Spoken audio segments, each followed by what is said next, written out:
Friends, అందంగా ఉన్న ప్రతి ఒక్కళ్ళు అందంగా మాట్లాడలేరండి, అందంగా ఆలోచించలేరు. ప్రతి ఒక్క అందం వెనకాల అందమైన మనసు ఉండదన్నమాట. ఈ విషయం తెలుసుకోకుండా చాలా మంది అమ్మాయిలు అందం వెనక పరుగులు పెడుతుంటారు, అబ్బాయిలు కూడా. అందము శాశ్వతమైనది కాదండి, అశాశ్వతమైనది. మానసిక సౌందర్యం మాత్రమే మనకి చివరి వరకు తోడుంటుంది.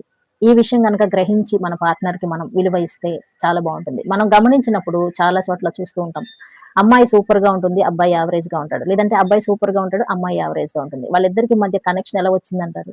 అందం వల్ల కాదండి, వాళ్ళ మనసులు కలిసినాయి, ఒకరిని ఒకరు అర్థం చేసుకున్నారు కాబట్టే వాళ్ళకి ఇద్దరికి కనెక్షన్ అయిందనమాట.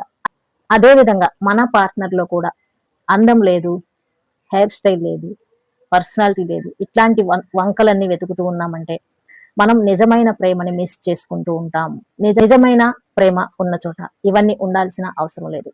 మనసు అందంగా ఉన్నప్పుడు ఆ వ్యక్తులు మనల్ని చివరి వరకు మహారాణిలాగా, మహారాజుల్లాగా చూసుకుంటూ ఉంటారు. వీడియో మీకు యూస్ఫుల్ గా ఉంటుందని ఆశిస్తున్నాను. వీడియో నచ్చితే లైక్ చేయండి. మరిన్ని మంచి వీడియోల కోసం ఛానల్ ని సబ్స్క్రైబ్ చేసుకోండి. Thank you for watching.